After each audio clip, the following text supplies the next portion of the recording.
नमस्कार सभी को। जस्ट टीवी देख रहे सभी दर्शकों का बहुत बहुत स्वागत है। सीएम नायब साहनी का मीडिया को संबोधित करते हुए क्या कहना है और जानते हैं। हर साल की तरह आज हम पूरे राज्य में सुशासन दिवस मना रहे हैं। आज हम भारत रत्न सम्मानित महामना पंडित मदन मोहन मालवीय जी और पूर्व प्रधानमंत्री अटल बिहारी वाजपेयी जी द्वारा जो राष्ट्र के प्रति की गई अमूल्य सेवाओं को याद करते हैं।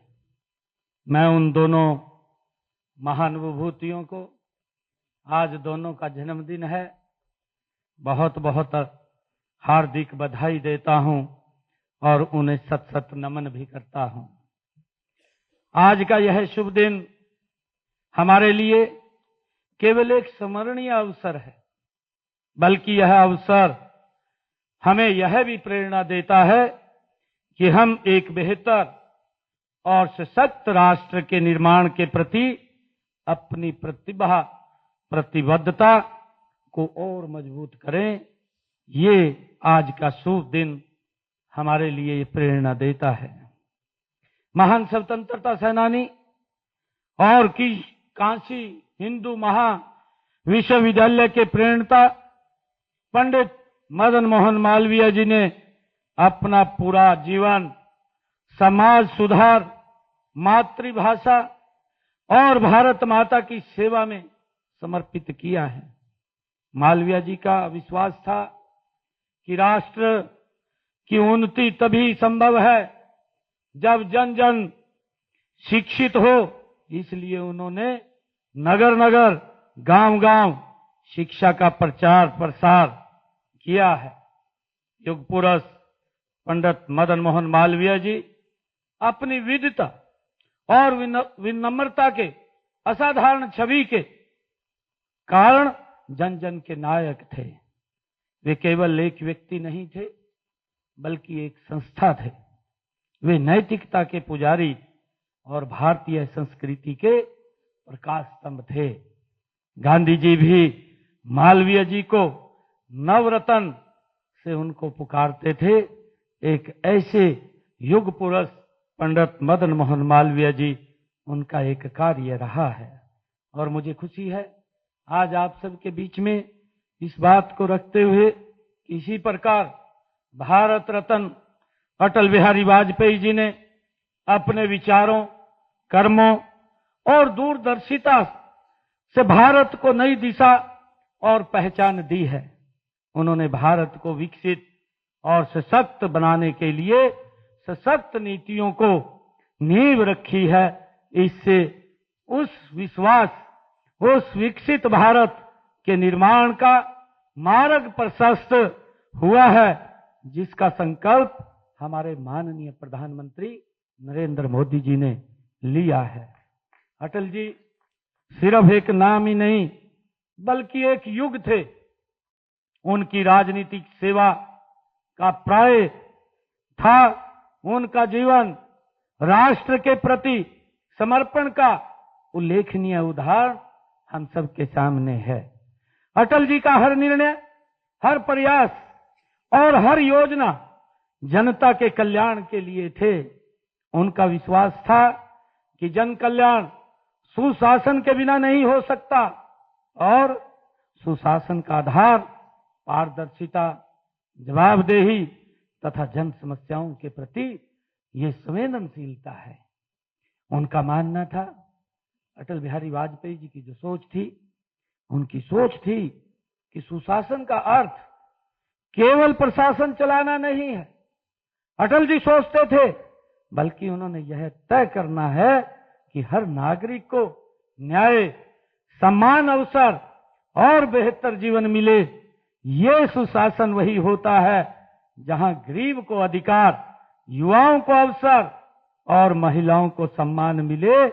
यही सुशासन अटल जी के सपनों का ये भारत था। ये ऐसी सोच लेकर के अटल बिहारी वाजपेयी जी, जिन्होंने ये देश को एक नई दिशा देने का काम किया है, ये हमारे लिए बड़े गौरवशाली क्षण हैं।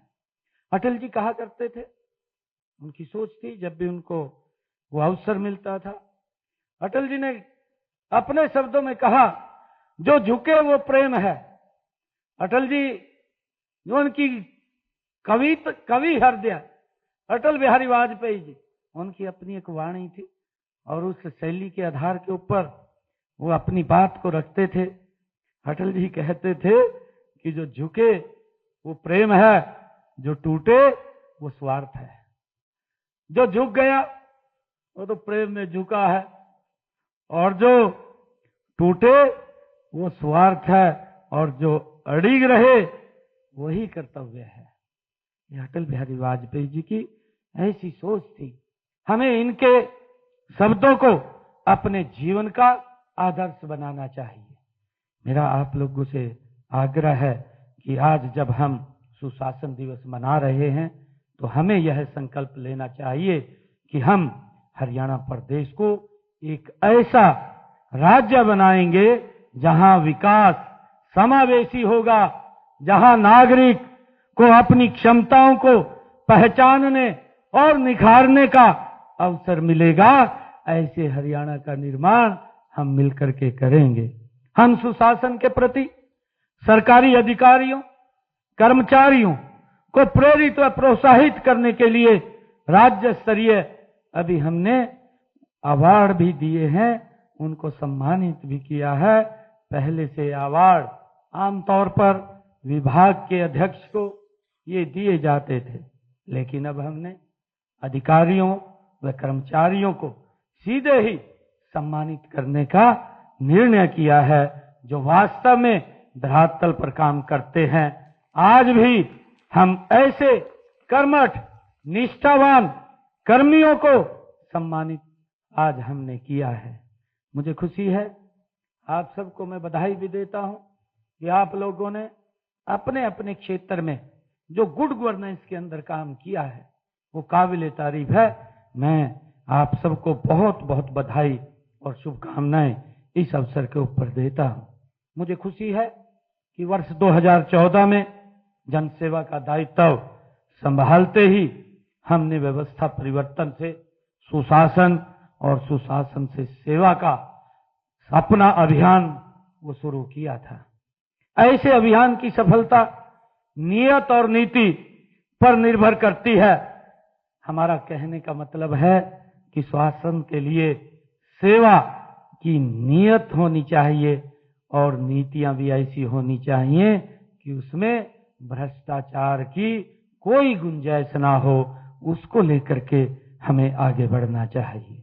मुझे ये कहते हुए गर्व महसूस हो रहा है कि साफ नियत और सही नियत के बलबूते हम सुशासन के इस अभियान में सफलता प्राप्त करने में आगे बढ़ेंगे। इस सफलता को मेरे प्रदेशवासियों ने भी अपना भरपूर समर्थन दिया है।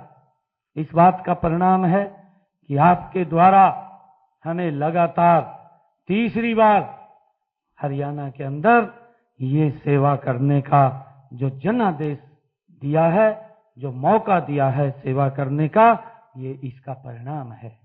मैं आपको विश्वास दिलाता हूं कि हम सुशासन के इस दौर को निरंतर आगे बढ़ाते रहेंगे। जनता की भागीदारी के बिना सुशासन संभव नहीं है। मेरा मानना है कि सुशासन केवल एक बार में ही स्थापित किए जाने वाला तंत्र नहीं है। समय की जरूरत के अनुसार इसमें बदलाव की जरूरत होती है। ऐसे ही बदलावों से हमें प्रदेश में सुशासन लाने में सफल हुए हैं। हमारे से पहले की सरकारों में भय, भ्रष्टाचार, भाई भतीजावाद, क्षेत्रवाद का बोलबाला था। हमने एक एक कर भ्रष्टाचार के सभी रास्तों को बंद करने का निर्णय ये हमारी सरकार ने किया है। चाहे सीएलयू के नाम पर लूट को बंद करना हो, सरकारी नौकरियां सिर्फ मेरिट के आधार पर युवाओं को देने की बात हो, और चाहे कर्मचारियों के तबादलों को ऑनलाइन करने की बात हो, चाहे मिट्टी के तेल के खेल को बंद करने की बात हो, हर गरीब को गैस मुफ्त देने की बात हो, और फिर गरीबों के राशन, पेंशन, वजीफे, सब्सिडी में चल रहे फर्जीवाड़े को बंद करने की बात हो, हमने कभी पीछे मुड़ करके नहीं देखा है। मुझे खुशी है आज इस अवसर के ऊपर बताते हुए कि एक बड़ा निर्णय ये पिछले 10 वर्षों में हमारी सरकार ने लिया है। एक लोगों के जीवन के अंदर सकारात्मक बदलाव आज हरियाणा प्रदेश के 2 करोड़ 80 लाख लोग वो महसूस कर रहे हैं।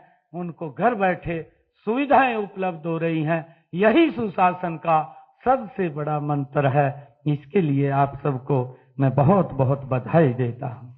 मुझे खुशी है इस बात की कि जमीनों की जुड़ी रजिस्ट्री में गड़बड़ी को रोकने के लिए रजिस्ट्री के समय प्रस्तुत किए जाने वाले विभिन्न विभागों, बोर्डों, निगमों आदि के अनापत्ति प्रमाण पत्र ऑनलाइन जारी करने हमने शुरू किए हैं। मुझे ये बताते हुए कि जमीनों के रिकॉर्ड में पारदर्शिता लाने के लिए पूरे प्रदेश में वेब प्रणाली को लागू किया गया है। हमने ई नीलामी और ई रिवाना स्कीम के माध्यम से खनन ठेकों में पारदर्शिता लाने का काम ये हमारी सरकार ने किया है। हमने बदनीयत से फाइलों को दबाकर बैठे रहने वाले अधिकारियों और कर्मचारियों को भी उनको सचेत किया है कि सेवा का अधिकार कानून हमने बनाया है। यदि निर्धारित अवधि में सेवा न मिले तो फाइल रोकने वालों पर भी हमने कार्रवाई का निर्णय किया है, ताकि किसी व्यक्ति को दिक्कत या परेशानी किसी एक व्यक्ति के कारण ना हो, क्योंकि उसके जीवन में सकारात्मक जो बदलाव इस ऑनलाइन प्रणाली से आया है, आज इसकी हर व्यक्ति प्रशंसा करते हैं। मैं इस बात को आप लोग झुठला नहीं सकते कि हमने एक ईमानदार और पारदर्शी प्रशासन की नींव रखी है। पिछले 10 वर्षों के अंदर हमारे द्वारा किए गए सुधारों से स्थापित सुशासन के अच्छे परिणाम भी हमारे सामने आ रहे हैं। आप इस बात के गवाह हैं कि अब परिवार पहचान पत्र के माध्यम से सरकारी सेवाओं और योजनाओं का लाभ व्यक्ति को घर बैठे ही उपलब्ध हो रहा है। यह सुशासन का परिणाम ही है कि हम तमाम रुकावटों को पार करते हुए हमने हरियाणा प्रदेश के अंदर 1,71,000 युवाओं को बिना पर्ची, बिना खर्ची के हरियाणा सरकार में रोजगार देने का काम ये हमारी सरकार ने किया है। मुझे खुशी है बताते हुए कि आज जो हमारा युवा है, हम ये भी देखते थे कि एक समय था युवा सोचता था कि नौकरी पढ़ने से नहीं, नौकरी किसी के चक्कर काटने से मिलेगी। ये सुशासन का एक मजबूत स्तंभ है कि हमारे युवाओं में पिछले 10 वर्षों में आज वो विश्वास जगा है। आज उसके माँ बाप के अंदर ये विश्वास आया है कि हमें किसी के पास जाने की जरूरत नहीं है। बेटा अगर टेस्ट क्लियर कर जाएगा तो हरियाणा सरकार में वो नौकरी लग जाएगा। ये विश्वास जगाने का काम ये पिछले 10 वर्षों में हमारी सरकार ने किया है। मैं ये भी देखता हूं कि कई बार विपक्षी हमारा जो दल है वो कई प्रकार की चर्चाएं, कई प्रकार की बातें करता है। यह ऐतिहासिक हरियाणा के इतिहास का बड़ा निर्णय है, जब हमने एक समय के अंदर हरियाणा प्रदेश के रिजल्ट भी आ गया था, सरकार भी बन गई थी, लोगों के मन में भी इस बात की संशय थी कि सरकार बन गई है, पता नहीं रिजल्ट निकलेगा नहीं निकलेगा। परंतु ये स्वच्छ शासन सुशासन का ही प्रतीक है कि सरकार बनने के बाद हरियाणा प्रदेश के अंदर 24,000 बच्चों की नौकरी एक समय के अंदर बिना पर्ची बिना खर्ची के लगी है। भाइयों, इसका चर्चा, ये लोगों में एक बड़ा विश्वास इस सरकार के शासन प्रणाली के प्रति भाइयों बड़ा है। और ये हमने पिछले 10 वर्षों के अंदर ये करके दिखाया है। आप इस बात के गवाह हैं कि अब परिवार पहचान पत्र के माध्यम से सरकारी योजनाओं का लाभ उन लोगों को घर बैठे ही मिलता है। मुझे ये खुशी है। मैं ये भी देखता था कि पहले बुजुर्गों को पेंशन बनवाने के लिए भांति भांति के चक्कर काटने पड़ते थे। वो घूमता रहता था, पेंशन नहीं लगती थी। मेरे ध्यान में है, मैं रिकॉर्ड देख रहा था कि 10 वर्षों में पीछे 17 लाख लोगों की पेंशन लगी, परंतु बहुत सारे ऐसे बुजुर्ग थे जिनकी पेंशन नहीं लग पाती थी। कहीं तो घूम करके बैठ जाते थे, नहीं लगी है, कहीं कुछ ना कुछ सिस्टम बैठाते थे, सिस्टम बैठा करके लगाने का काम करते थे, लग जाती थी। परंतु जब से ये पारदर्शी प्रणाली आई है, मुझे खुशी है, हरियाणा प्रदेश के अंदर पिछले 10 वर्षों में 34 लाख बुजुर्गों की पेंशन घर बैठे ही लगी है। आज इस ट्रांसपेरेंसी प्रणाली से उस भ्रष्टाचार के ऊपर रोक लगी है। आज मुझे खुशी है कि अगर बुजुर्ग की आयु 60 वर्ष हो जाती है तो उसको किसी दफ्तर में जाने की आवश्यकता नहीं है। अधिकारी उसके घर जाकर के साइन करवा करके उसकी पेंशन लगाने का काम 60 वर्ष के बाद करता है। ये गुड गवर्नेंस का आज हम सुशासन दिवस मना रहे हैं। एक महत्वपूर्ण ये इसका विषय है कि लोगों को घर बैठे ही इसका लाभ मिल रहा है। मुझे ये भी खुशी है कि हमने अपने कार्यकाल के दौरान पीछे हरियाणा प्रदेश के अंदर जो पढ़ी लिखी पंचायतों का निर्णय किया, परंतु कुछ लोग उसके विरोध में भी रहे, विरोध में गए, हाई कोर्ट गए, सुप्रीम कोर्ट गए। अंतोगत्वा सुप्रीम कोर्ट, माननीय सुप्रीम कोर्ट का निर्णय आया कि जो ये पढ़ी लिखी पंचायतों का हरियाणा ने निर्णय किया है, ये अन्य राज्य भी इसको फॉलो करें, इसकी प्रशंसा की। और हमारे लिए ये पंचायतों को विकास की एक नई दिशा देने का ये द्वार हमने खोलने का काम किया है। ये गुड गवर्नेंस, इस सुशासन का एक सबसे बड़ा उदाहरण है। मुझे ये भी खुशी है कि गांव कितने लंबे समय से, आजादी के बाद हमारे गांव के लोग लाल डोरा क्षेत्र के अंदर जो उनकी भूमि होती थी, उस भूमि के ऊपर वो कोई काम नहीं कर सकते थे, उनका अधिकार भी नहीं था, एक कब्जे में उनकी भूमि थी। उनको अगर आवश्यकता पड़ जाए, किसी बैंक से लोन लेना है या उन्होंने कोई और काम की आवश्यकता पड़ जाए, तो उस भूमि का उपयोग नहीं होता था। हमने एक मिशन मोड के अंदर हरियाणा में लाल डोरा को समाप्त करने का निर्णय किया और आज हमें ये लाल डोरा जो समाप्ति का अभियान हमने यहाँ पर चलाया और इसके माध्यम से लोगों को राहत मिली है। आदरणीय प्रधानमंत्री जी ने आज पूरे देश के अंदर स्वामित्व योजना ला करके इसका लाभ लोगों को, देश के लोगों को देने का काम कर रहे हैं और इससे लोगों की जो लिटिगेशन की समस्या थी वो भी समाप्त करने का काम हमने इस लाल डोरा के माध्यम से किया है। गांव को लाल डोरा से मुक्त करने का इसी सुशासन के अंदर ये हमने काम किया है। इसका भी हमें बड़ा लाभ वो मिल रहा है। और इसी प्रकार हमने हरियाणा प्रदेश के अंदर घर बैठे ही व्यक्ति को न्याय मिले सीएम विंडो के माध्यम से, कि वो अगर उसको कोई समस्या है, कोई उसका सुनवाई नहीं हो रही है, तो सीएम विंडो के ऊपर एप्लीकेशन वो डाल करके वो न्याय घर बैठे हुए ले सकता है। और इसके जरिए से हमने 12 लाख से अधिक समस्याओं का समाधान घर बैठे ही लोगों को देने का काम ये हमारी सरकार ने किया है। ये सुशासन का एक बहुत बड़ा ये उदाहरण है। और एक सुशासन का ये भी बहुत बड़ा उदाहरण है कि हमने गरीब का राशन कोई दूसरा ना खा सके, उसको लेकर के इसको ऑनलाइन किया है। नहीं तो पहले पता ही नहीं चलता था। कई लोग कहते थे कि हमारा राशन चला गया, मैं तो राशन लेकर के नहीं आया।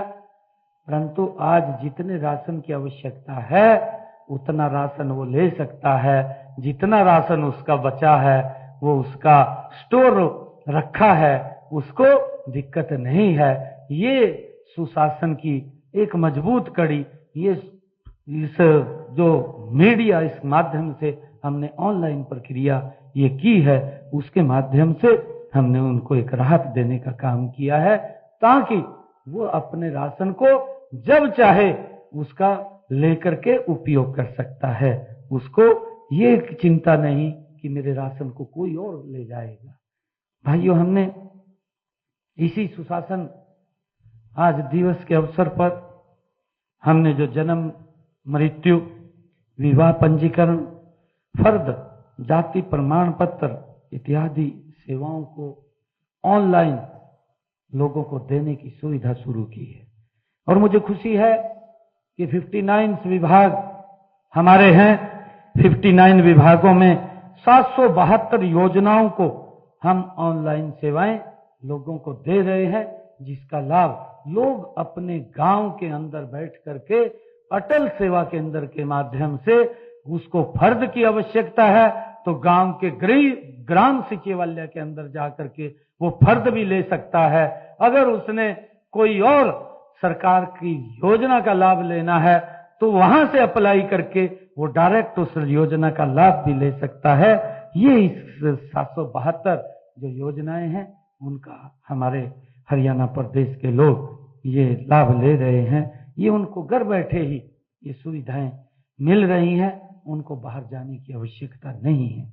नहीं तो पहले उनको घर से स्पेशल, भाई आज शहर में जाना है और मैंने फर्द लेने पटवारी के पास जाना है, पटवारी मिलता नहीं था, वापिस आ जाता था, चक्कर काटता रहता था। परंतु आज इस ऑनलाइन व्यवस्था के कारण उसको घर बैठे ही इस व्यवस्था को देने का काम ये हमारी सरकार कर रही है। मुझे खुशी है इस बात की, आप सब महानुभाव के बीच में हमने सुधार की नई पहलें वो शुरू की हैं। लोग इन पहलों से लोगों के मन में भी कोई संशय थी, क्योंकि हमारे जो विपक्ष के लोग थे कई बार इस प्रकार का दुष्प्रचार करते रहते थे कि हम आएंगे पोर्टल को खत्म कर देंगे। भाई, पोर्टल से लोगों को सुविधाएं मिल रही हैं, लोगों को 100% लाभ उसके घर के ऊपर जा रहा है। ये हमारी सरकार ने निर्णय किया। आज अगर प्रधानमंत्री किसान सम्मान निधि डलती है, डायरेक्ट व्यक्ति के खाते के अंदर चली जाती है। अभी हमने किसानों को बरसात कम हुई, और बरसात कम हुई तो हमारे पास सिस्टम था, उस सिस्टम के माध्यम से उनके खाते थे और उस खाते के माध्यम से हमने 2000 रुपया प्रति एकड़ के हिसाब से किसान के खाते के अंदर पहुंचाना था। ये निर्णय हमारी सरकार ने लिया था और मुझे खुशी है 825 करोड़ रुपया डायरेक्ट एक बटन दबाने से ही किसान के खाते के अंदर वो पहुंचा है, उसके घर में पहुंचा है। ये बड़ा सुधार हमने किया है। परंतु विपक्ष के लोग हैं, वो अपने तरीके से बोलते रहते हैं और उसका विरोध करते रहते हैं कि हम आएंगे पोर्टल को बंद कर देंगे। परंतु पोर्टल की सरकार कहकर अपना राज और आने पर पोर्टल बंद करने का जो ऐलान उन्होंने किया, तभी तो किसानों के खातों में सीधे भुगतान का वो विरोध करते हैं। मुझे ये भी खुशी है बताते हुए कि हमने किसानों के खाते को ऑनलाइन किया कि वो फसल बेचेगा, मेरा फसल मेरा ब्यौरा। पोर्टल बनाया, उसके माध्यम से किसान अगर अपनी फसल को मंडी में लेकर के जाता है, 72 घंटे के अंदर, ये पोर्टल की ही करामात है, इस सिस्टम की ही करामात है। और ये सुशासन के ऊपर आज हम अटल बिहारी वाजपेयी जी के जन्म दिवस के ऊपर आज हम एकत्र आए हैं। एक हमारे हरियाणा प्रदेश के अंदर 20 लाख किसानों के खाते में 1,25,000 करोड़ रुपया डायरेक्ट किसान के खाते में अब तक हमने पहुंचाने का काम ये हमारी सरकार ने किया है। ये इसी के माध्यम से किया है। कि उसको कहीं जाने की जरूरत नहीं, उसके बैंक के अंदर सीधा पैसा। वो फसल बेच करके आएगा, फसल बेच करके आएगा तो उसके खाते के अंदर वो पैसा चला जाएगा। आपको याद होगा कि पिछले विधानसभा चुनाव से पहले ही किसी ने तो अपना राज आने पर इन्होंने पोर्टल को बंद करने की बात कही थी, और कुछ लोग बोलते थे कि हम आएंगे, राजी हो रहे थे। राजी तो हो रहे थे भी सरकार बनी पड़ी है। एक तो उनका विधायक ये बात बोल रहा था कि हम आएंगे, सबसे पहले अपना घर भरांगे। ये इस प्रकार की भावना, इस प्रकार की सोच, ये क्या दिशा देने का काम करते हैं? ये इनकी सोच क्या है? ये किस दिशा में चलते हैं? एक विधायक इनका जो चुनाव लड़ रहा था, जो इनका प्रत्याशी था, विधायक भी था, वो ये बात बोलता हुआ फिर रहा था कि हम आएंगे, हमारी सरकार बन रही है, मैं 50 वोट मेरे को आप लोग देंगे, 50 वोट के ऊपर एक नौकरी मैं दूंगा। क्या इसका भाई तरकीब है? ये कौन सी सोच इन लोगों की है और किस सोच के ऊपर ये काम करते हैं? ये क्या दिशा देना चाहते हैं? सुशासन की ये प्रक्रिया है क्या कि मैं सबसे पहले अपना घर भरूंगा, मैं 50 मेरे को वोट दे दीजिए, मैं फिर एक नौकरी दूंगा? और एक ने तो जमी कमाल कर दिया, वो करने लगा, इन्हीं का प्रत्याशी था, चुनाव लड़ रहा था, विधायक था, वो कहने लगा कि मैं ठूले के अनुसार नौकरी दूंगा। भाई कमाल कर दिया आप लोगों ने। ये सुशासन का वो नहीं है, भ्रष्टाचार को बढ़ाने का उनका तंत्र था। हम दूसरी तरफ प्रदेश के युवाओं से हमने वायदा किया था, जिसकी मैंने अभी चर्चा की है। एक तरफ तो ये बात कर रहे थे कि हम 50 वोट के ऊपर एक नौकरी देंगे, कहीं ये वादे कर रहे थे कि हम थोड़े के अनुसार नौकरी देंगे। एक व्यक्ति बोल रहा था इनका जितने मेरे हिस्से मांगी उतने दूंगा। परंतु मैंने जब 12 मार्च को आदरणीय नरेंद्र मोदी जी, हमारे केंद्रीय नेतृत्व ने, आदरणीय मनोहर लाल जी ने जब ये जिम्मेवारी दी, हमने तभी कहा था कि हम 50,000 नौकरी देंगे। और मुझे खुशी है, मैंने बुलाया भी था, पंचकुला के अंदर युवाओं को बुलाया था। 15,000 युवाओं को मैंने ज्वाइनिंग लेटर दिया, ट्रांसपेरेंसी के आधार पर दिया। उनके माँ बाप भी आए, और जब मैंने कहा कि मैं और 25,000 युवाओं के रिजल्ट निकालेंगे, हमारा स्टाफ सिलेक्शन कमीशन निकालेगा, क्योंकि वो स्वतंत्र बॉडी है, उसके अंदर कोई इंटरफेयर नहीं है। पहले तो कोर्ट ने भी उसके ऊपर टिप्पणी की थी, माननीय हाई कोर्ट की एक टिप्पणी है, शायद आप लोगों को ध्यान में होगी। माननीय हाई कोर्ट ने स्टाफ सिलेक्शन कमीशन के ऊपर यह टिप्पणी अपने एक आदेश में की थी। उन्होंने आदेश में कहा था कि ये स्टाफ सिलेक्शन कमीशन क्या लाला की दुकान खोल रखी है। इस प्रकार की भावना कोर्ट की थी, कोर्ट ने इस प्रकार का ऑर्डर दिया था।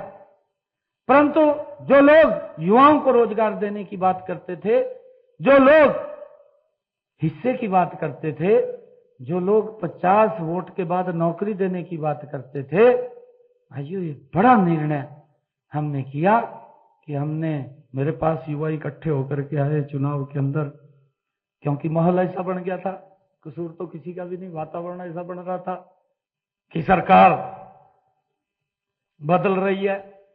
युवा इकट्ठा होकर के मेरे पास आया, कहने लगा जी रिजल्ट निकाल दो। मैं कहा भाई मैं तो रिजल्ट नहीं निकाल सकता, क्योंकि वो कोर्ट में चले गए, चीफ इलेक्शन कमीशन के पास चले गए, और माननीय चीफ इलेक्शन कमीशन ने एक लेटर जारी कर दिया कि जब तक कोड ऑफ कंडक्ट है आप कोई रिजल्ट नहीं निकालेंगे।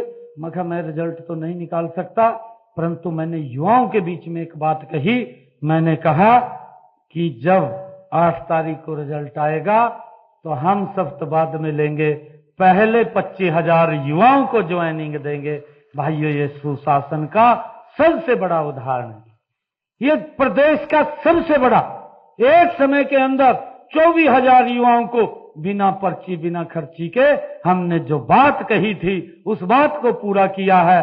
हमने ज्वाइनिंग बाद में लिया, पहले 24,000 युवाओं को हमने ज्वाइनिंग देने का काम किया है। ये हमारे लिए बड़े खुशी की बात है और मैं हरियाणा की जागरूक जनता का आभारी हूं कि आपने उनके मंसूबों को सफल नहीं होने दिया। माननीय प्रधानमंत्री नरेंद्र मोदी जी की गारंटियों पर आपने जो समर्थन का तिलक लगाकर इस सुशासन की सरकार को बरकरार रखा है, इसके लिए मैं हरियाणा प्रदेश के लोगों का दिल से बहुत बहुत धन्यवाद करता हूं और उनका आभार प्रकट करता हूं। ये सबसे पहले प्रमाण है कि सुशासन हमारे लिए सिर्फ नारा ही नहीं है, बल्कि विकसित हरियाणा, विकसित भारत की ये आत्मा है। इसके लिए, इसके महत्व को याद करने के लिए आज ये सुशासन दिवस हम सब मना रहे हैं। यहाँ कई अधिकारी व कर्मचारी भी उपस्थित हैं, साथ ही साथ सभी जिलों के हमारे जो मीडिया के कर्मी हैं, उनके माध्यम से भी ये कार्यक्रम ऑनलाइन माध्यम से भी जिलों में भी जुड़े हुए हैं, देखा जा रहा है। मैं आप सबको एक बात बताना चाहता हूं कि मैंने सामाजिक और राजकीय जीवन से ये सीखी है कि जब हम अंत्योदय की बात करते हैं तो हमारे कार्य में संवेदनशील होना चाहिए। जिस भी कुर्सी पर हम बैठे हैं वह एक मौका ईश्वर ने दिया है, हम अंत्योदय के उत्थान की सोचें, ऐसी हमारी सोच होनी चाहिए। हमेशा ध्यान रखना कि जब भी कोई व्यक्ति आपके दफ्तर में आता है, आपसे मिलता है, अपनी समस्या रखता है, तो उसे संवेदनशीलता से हमें समझना चाहिए। उसका दिया हुआ कागज, दरखास्त सिर्फ एक कागज का टुकड़ा नहीं है, बल्कि उसके जीने के वो दर्द का निचोड़ है। आप उस कागज के पीछे की कहानी को समझें और जिस दिन हम उस कहानी को समझ गए, मान लेना हम अपने सुशासन में प्रयास में सफल हो गए हैं। ये अगर हमने उसकी भावना को समझ लिया है।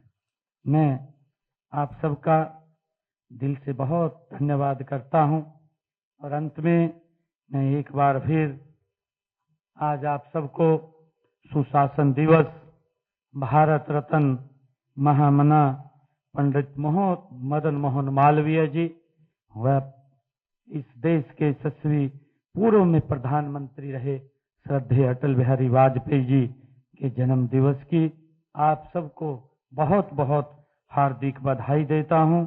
आइए हम सब उनके सपनों को साकार करने के लिए मेहनत, ईमानदारी से काम करने का आज संकल्प लें। आप सबका बहुत बहुत धन्यवाद। जय हिंद, जय भारत, जय भारत।